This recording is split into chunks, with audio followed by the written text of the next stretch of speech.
Hello, everyone. Welcome to Chippy Hack Night.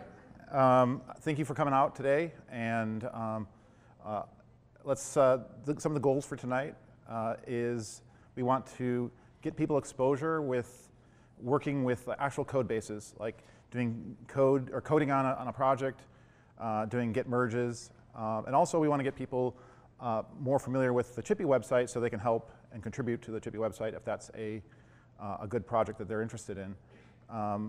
The Chippy website we've thought to be a good medium for doing some basic coding, and there's a lot of work we can do with it. Basically, the format for tonight, there'll be two short talks, basically giving you an orientation about the code base and how Git works. And then we're going to form up into groups. If you haven't seen T yet, T is right here. He is going to form groups for you. So if you haven't seen him, go talk to him right away, and he'll get you a group to set up. The groups are going to constitute people who are like good with Django and some people who are new with Django. So it'll be a kind of an even mix. And we'll give you a ticket to work on to try to make some progress and see where things go from there. This is our first time doing this, so it'll be an experiment for all of us. And T is the mastermind behind this, so thank you for organizing this. And thank you, Ollie, also, and Brian for all meeting together last week. Can I put this thing together? And most of all, thank you to Quicket Solutions for sponsoring this event. It's really great. So we have a website. We've had it for years called chippy.org. It's served us well, but it needs a lot of improvement. It's basically a web presence for us. We have also an alternate web presence on Meetup, but we're trying to make chippy.org into something that can host more of our content information. So it's great that we have people who are willing to experiment with it a little bit and work through tickets that we have open for the site. Right now, the website is developed in Django. Unfortunately, it's an older version of Python, Python 2, Python 2.7, but that's something we have a branch open for and should be able to get merged soon, hopefully. But most of the stuff we're going to be working on are smaller little upgrades, just to get you into the flow of working with the site, creating PRs and such. So we're going to start simple here. The website itself is hosted on Heroku, which is a platform for hosting web applications. That's not too relevant to you right now, but because you can do all of your local development using Docker and Docker Compose. You don't even need Python installed as long as you have Docker Compose, and I think make is a requirement as well. So I think what we're going to do is when we break up in groups, T is going to one of you should use a laptop, or we'll be the guinea pig who can volunteer their laptop and can do your work on that. If we don't have an authors file yet, but we will have an authors file, and if you get a merged PR, we'll add your name to it. So you'll get some credit for that. So let's get started here. So the Chippy website is, we have a README here. Actually, let me show you the GitHub here. The README will get you started. Basically, it's a Django app. I'm going to walk you through the startup instructions real quick. First of all, you want to check out the repository. I guess you'll also need Git installed as well. And so if you do a Git clone, you can check out the code base, go into the directory. There's a make file in here, which I'll go over a little bit more in detail in a minute, but the make file has a lot of the common commands you'll want to run to get things started. So if we do make setup env, that basically creates a templated configuration file for you to get started with. Now, if you have Docker and Docker Compose installed and make installed, if you run make up, this should, I already have the Docker layers cached, but if this had been your laptop, it would have gone through a whole new, a whole big process of running things, of downloading the Docker images and building them. So right now, there's two services that are running. There's the web service and there's the database. And if we, let's see. Before I run the next step, right now the web service is running. So if I were to go to the local host and run the port or run the command, we get, ooh, I'm surprised it didn't break. Maybe it's, I might have a different copy of it running somewhere, but no, it's running at 8,000. So basically you need to, the website is running, but we need to migrate the database, which means when you migrate the database, that's Django's term for like creating all the database tables. And if we run make migrate, it's going to run all the migrations. Since I had done this already and the layers are cached, or the migrations have been cached, that's why the website didn't break, and that's why you don't see a lot here. But in your instance, you'll see some activity saying migrations have been run, and it's creating a bunch of database tables inside of a virtual database inside of Docker. So it's okay if you don't, if you're new to this and you don't understand all the components, that's okay. I think the whole point of this is you'll learn as you go along, and you're going to be in the deep end in certain parts, but that's kind of the point, is to get familiar with it, and it's a great way to learn.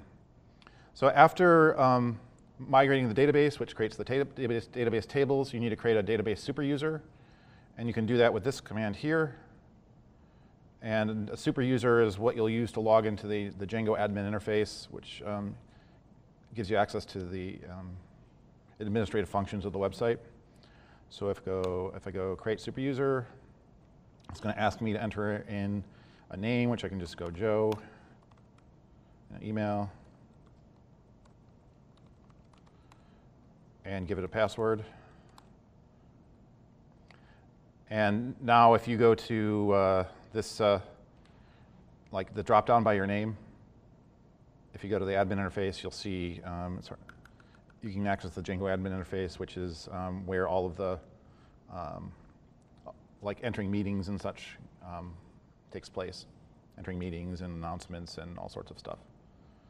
The website basically right now is used for two main purposes. It announces meetings and allows people to register through the meetings, and it also has like upcoming meetings, and it allows you to submit talks for speaking. So a lot of the functionality is centered around that, and there's like a meetings table where you can add a meeting.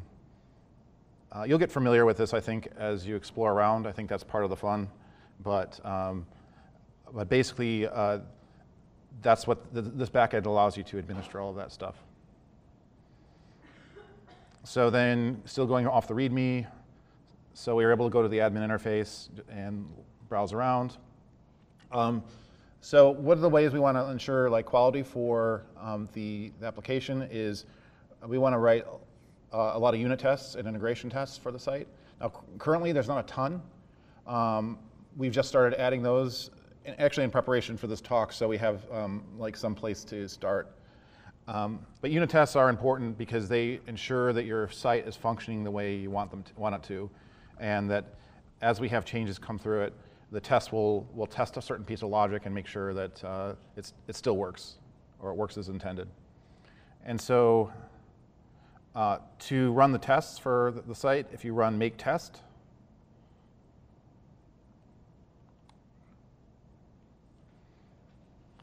it's going to go through and run PyTest, which is a Python testing framework. And right now we have 24 tests, and they all passed or were skipped.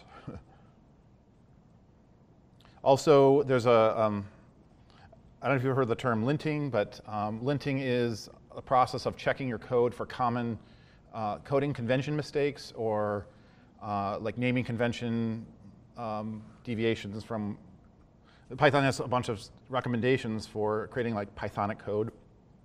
So linting helps ensure that you're writing Pythonic code, and it also makes sure that you're not making any obvious syntax mistakes as well. So linting can be run by executing make lint, and that just goes through the whole code base, scans it for some common syntax mistakes, and it will give you a report of things that sometimes often cryptic messages, but if you see these messages, it will help you decipher them if you're not familiar with them. So the linting is running right now. Both tests and linting, for any PR that gets submitted from now on, we want to have a clean bill of tests and clean linting. And if you're creating new functionality, unless it's trivial functionality, we're hoping to see tests written around them, and we can help guide you as to how we might do that if your feature warrants that. So right now we have a project called Circle CI, or a tool called Circle CI, which runs these tests and linting automatically anytime we merge a pull request. But for your development purposes, if you run those make lint and make test commands, you'll see the same output. So then, anytime you run, if you want to, so the whole application is running inside of a Docker container. And for those of you who are not familiar with Docker, Docker is like a small virtual machine, or you can think of it like a small virtual machine where there's like an operating system inside of an operating system. So if you want to go inside of that Docker container and debug or experiment a little bit, you can use this command, docker compose exec web bash, to enter into the Docker container that's running the web application. So I'm inside of an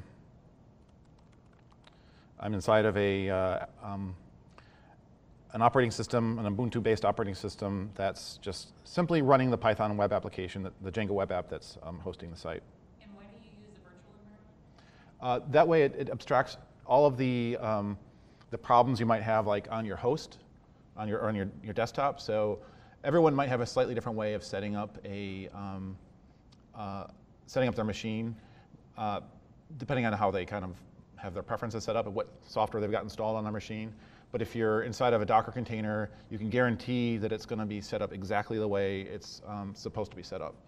And now, if you're an advanced user and you don't want to use the Docker container, you can run it outside of Docker. But for this purposes of this class, I would recommend Docker just so it's easier to get started. And it's been a while since I've set it outside of a Docker container, so I'm not even sure if it works still. So. It's much more complicated. Yeah. The Docker container also cuts down the whole works on my desktop. Yeah. Of course, getting Docker installed, that's the works on my desktop part. So the application produces a bunch of logs, and one way to view those logs is by just executing Docker compose logs. And these logs look pretty boring right now. But if I hit the website, you'll see some like web traffic here. But if there's some errors with your code, you'd see like exceptions being thrown into these logs here. So this is a good place to find useful information. In addition, Django's pretty good about like bubbling errors up to you. So if you have in a lot of circumstances, if you have a problem with Django syntax, it will like throw on the website itself, it will throw a big exception message with a lot of detail about what happened. You'll probably encounter that. So also Django has this concept of management commands. That create superuser command that we ran, or that was earlier part of this, is considered a management command. These are just little utilities that Django created to help make developing Django easier. Various functions that are administrative needs for the site. So if you want to run an arbitrary management command, you can do so using this this command here. Docker compose, exec web, manage.py help. Help will show you what commands are available, but the format, you just replace help with whatever syntax is from the command you want. This probably won't be something you need right now, but depending on what you're working on, one of us might recommend you running a management command, and this is how you do it. So that's the gist of getting set up. I will make note a few things. This website integrates with a few services like Amazon S3. It uses Amazon S3 for hosting file uploads. It uses, as I mentioned, Heroku for actually hosting the site. It uses Google and GitHub for authentication, and it uses some mail service, ProcMail or SendMail, I forgot which. ProcMail, I think, for SendGrid for sending email. For the local development environment, you don't need to worry about any of that. You don't need to worry about any of that. The only thing is, like, if you're trying to log into the admin interface, you can't use the fancy Google Auth or the GitHub Auth, or if you're trying to, you won't be able to send mail for good reason. We don't want you spamming people or yourselves. It's kind of annoying. Actually, there's one other thing too that I should make a note of. On the contact form, there's a Google reCAPTCHA down at the bottom here.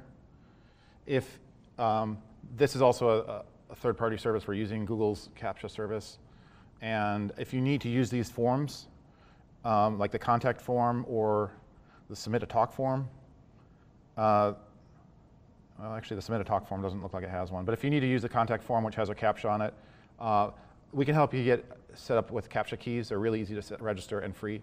So, see me if you have any, see us if you have any question with that. Just a quick tour of the site, but I'm going to be brief about this. Again, you'll learn as you go, but tour of the back end of the site. Let's see. So Django projects are configured using a settings file called settings.py. This is like the core file that has all of the project settings in it. And now what we're doing in this case is that since Django's, this app's running on Heroku, we're reading all of these settings from environment variables set within Heroku, but also in your case, they'll be set as environment variables running inside of that Docker container. So I know that's a little, might be a little confusing, but basically this settings file is reading environment variables from the environment, and that's what's configuring the different functionality. So for example, one very common setting in Django is the debug setting here, and it's reading looking for an environment variable set inside of the Docker container called debug, and that's what determines whether or not the bug will be turned on or not. So all these here are standard Django settings, but they're being read in from environment variables. For your development purposes, and this is inside of the README too, there's a folder called Docker, and inside of there's this Docker env. This contains all of the environment variables that are read in by that settings.py. So if you wanted to create a new environment variable for some reason, or if you wanted to change an environment variable for for your testing on your local machine, you'd change it in this docker.env. This is where you'd set things like the GitHub ID or the Google CAPTCHA key, which I mentioned before, or just any other setting you need to set. This gets read in by that settings.py, which then affects the site. So that's just briefly how that settings file works. There's some documentation in this docker.env to give you a little bit of context around that. Also, let's see. So just not to go too deep into the Django bits of it, but just to give you a little bit oriented, this chipy.org is the main Django project here. So your code should be focused inside of this Python module here, chipy_org rather. And inside there, there's a urls.py. This URLs defines the URLs that are available on the site and what functions they map to. So this is how you can tell, we're including more for example, we're including more URLs from chipy.org apps meetings URLs.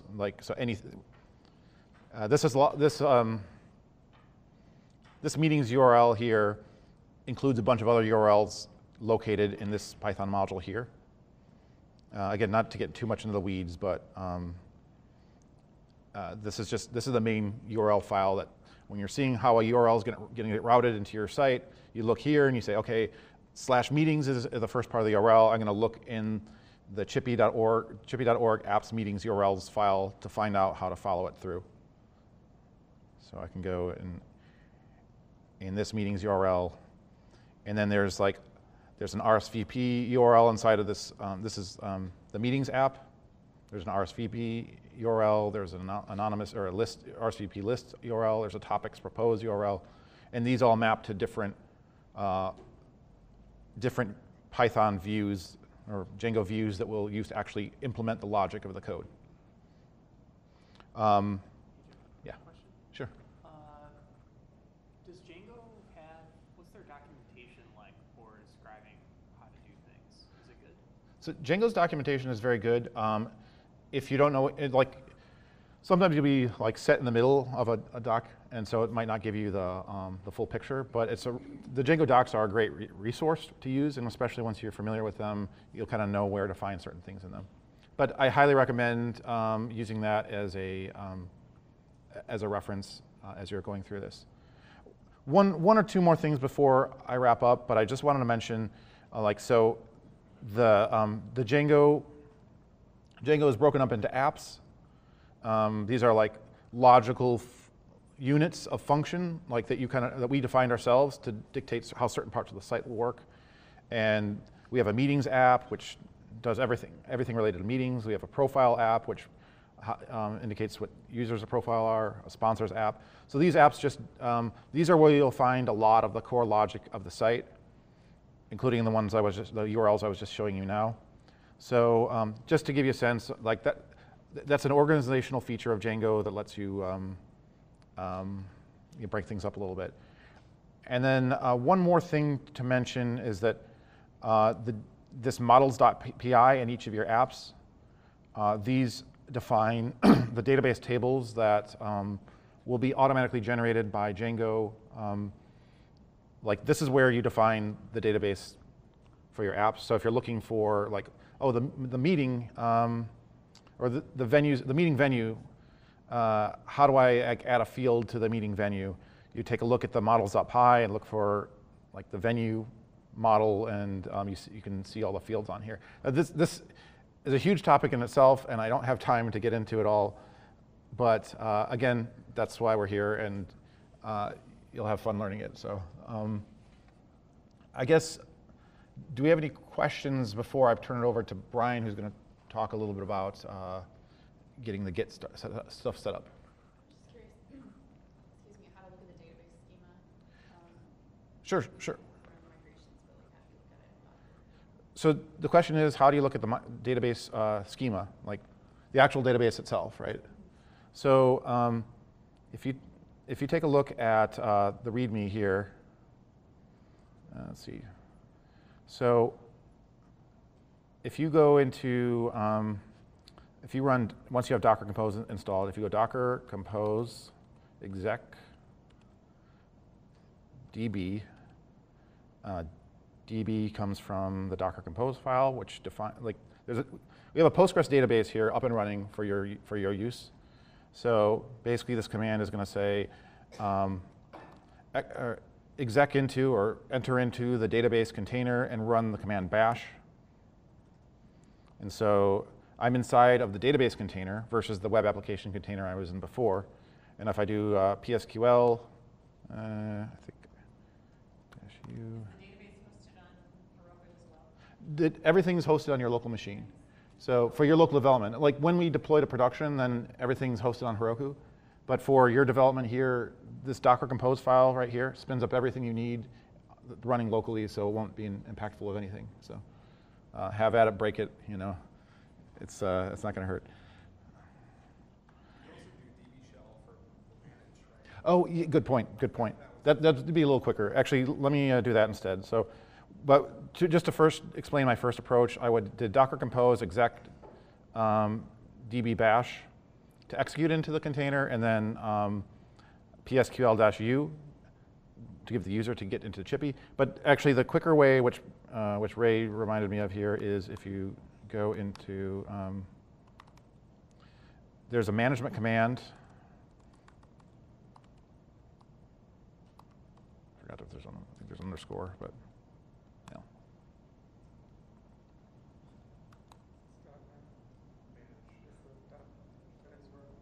Oh, yeah. Yeah, thank you. The password is insecure. The password is, yeah. This is also only on your local machine, so it's not a big deal. So just to repeat that, it was docker-compose. Let's see, let me highlight it. That would be a good pull request today. Yes. Yeah, docker-compose exec web manage.py db shell. I know that's a lot to remember, but we'll help you get in if you need to. The manage help command that's in the README that shows where the DB shell is. Yep. All right, so I guess next I'd like to introduce Brian. Yeah? An overview of the issues on GitHub. I'm sorry? Could you give us an overview of the issues on GitHub? Oh, yeah, sorry. One more thing. So we have a GitHub account. Let's see, I thought I had it open, but maybe I lost it. And actually, T, you had that nice link that was set up, but I think it was just, so on our issues page, was your filter anything that was, If you go to the board view, the project, where is it? Yeah, there it is. and click on any of the easy.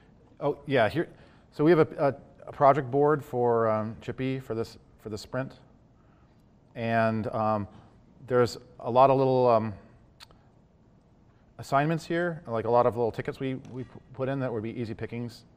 And we've assigned like a difficulty level, a priority, whether it's accepted and whether it's an enhancement. You shouldn't have to worry too much about that, but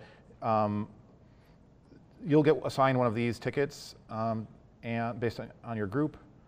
And you know, there's some information about like what these things are, and if you have questions, we can give you more detail. But like, this one might be adding a YouTube Vimeo URL to the meeting's detail page, or updating the license file, or adding a title to the meeting table. So there's a few things we can go over with you individually as you need to kind of get some information about, a little bit more information about what it is. But if you go to chippy or the chippy.org, click on, yeah, that would work too. If there's a fork me on GitHub or the GitHub link. And then you go to the project page and the main website tracking page. This is the kind of the board we're going to be working off. So. Those of you who have checked in with me, I have given you a group number. I will call out the names and the group assignments after we are done with the talks. You will be placed into a group, and your group number matches the GitHub issue ID. So let's say 179, that's an issue opened by Joe. Any of you who are in group 179, you'll be starting with the issue 179. Okay? If there is anybody who I haven't checked in, just raise your hand. I will come and. One question. Yeah. So if this sounds too complicated to me, if I'm not a web dev person, Yeah. do you have any advice for me, and can I still contribute? So the question is, if you're not a web dev person, can you still contribute? And absolutely yes. I think, first of all, like I learned how to like program Python by learning just by having a project I wanted to work on and learning Django with it. So I think if you get with your team members in your group, and there's going to be someone in there who might have had a little bit more experience doing coding, and they'll be happy to help you out. Also, if you're here as a tutor, maybe please stand up and and me too. You know, so anyone. There's people going to be helping around, around to help and give you some advice if you need some. All right, so this is going to be fairly quick. This is a fairly straightforward process, but also if you're like me, it's not really going to click with you until you do it a couple times yourself. So if you have any questions about this afterwards, reach out to myself, or the entire Quicket team can walk you through any of this. Hopefully this isn't too painful. I don't normally run Windows, but I had to for this click share thing, so we'll see if I remember what I'm doing. All right, so first thing we're going to do is go to the Chicago Python chipy.org, and we're going to fork this project. So there's a couple reasons you might want to fork something. If you're forking because you're contributing to open source, it's because you probably don't have rights to commit to the actual repo itself. For personal use or company use, you may want to fork something at a certain point in time so that you can manipulate it to do things you want that necessarily the owners didn't want it to do, and hopefully long-term get those changes merged back in. It's fairly easy. We just fork.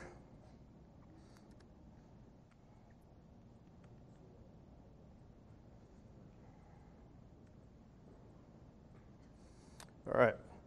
So to contribute to the open source project, a lot of times you'll look through the issues that are open, but we'll be doing that later today.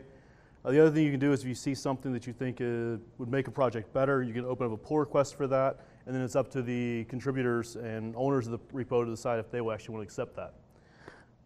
We discussed this earlier. What we saw was lacking in the chipy.org project is there's no contributors file, so no one gets credit for contributing to this. So that's what I'm going to do right now. I'm going to create a contributors file, and I'm going to contribute it. All right.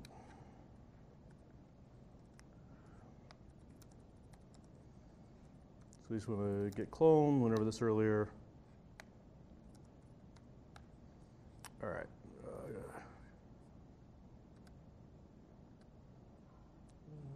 Folder.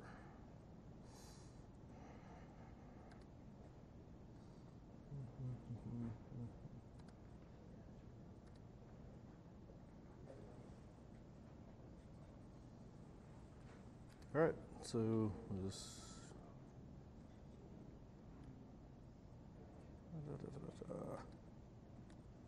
create a new file, save.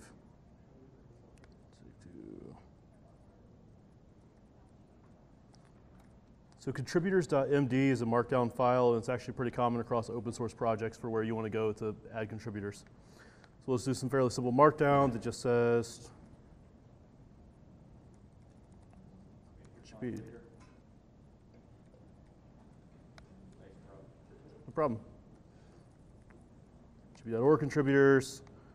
We'll do a little nice line. If somebody wants to do another pull request later today to make this look better, I am not a front-end person. And then we just do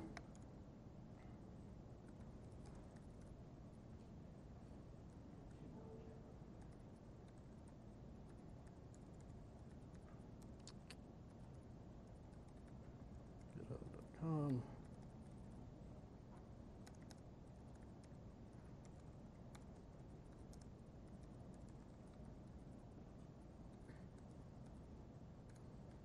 So very simple, we're done here. Now we just go back over, git add, git commit-m for message, give it a commit message. If you're working on an issue later tonight, you'll probably want to reference that issue number so it's easy for the maintainers to link back and see what's actually being referenced. What's that? Locally, probably. We'll push to a different branch. How do I put the GitHub issue number in the comments? Is there a way in? Is there a? Yes, how the number would work. Okay. Is there anything in the Chippy repo that walks them through how to contribute and? No, we don't have a guide for that. But yeah, whatever number you're assigned, if you start using them with pound and then that number, so if it's like 172, pound 172, they'll be able to click that link and get back to the link. So we just git push origin. My new branch is going to be contributors. Fairly straightforward. Oh man. What did I miss? What did I do wrong?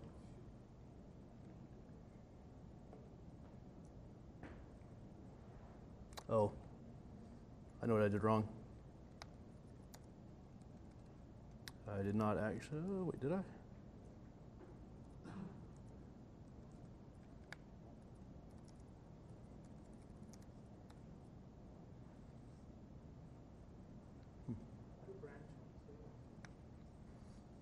You need to check out the branch. Oh man, I haven't done git command line so long. So git checkout. Dash B. Contributors. We'll do git status, see where we are.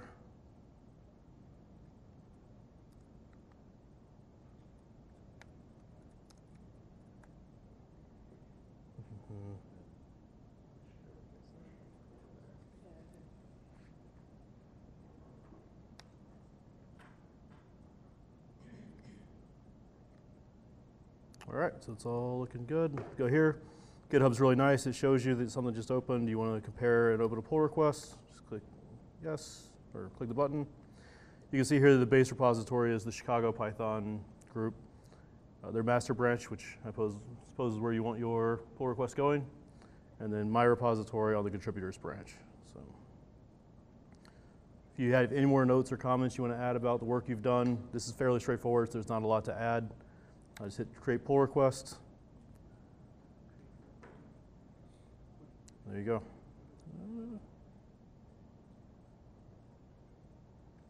And now if we go pull request open on Chicago Python, we're adding contributors. So now it's up to one of these folks to go in and approve it. All right, that was pretty quick. Any questions? All right, let's get started coding.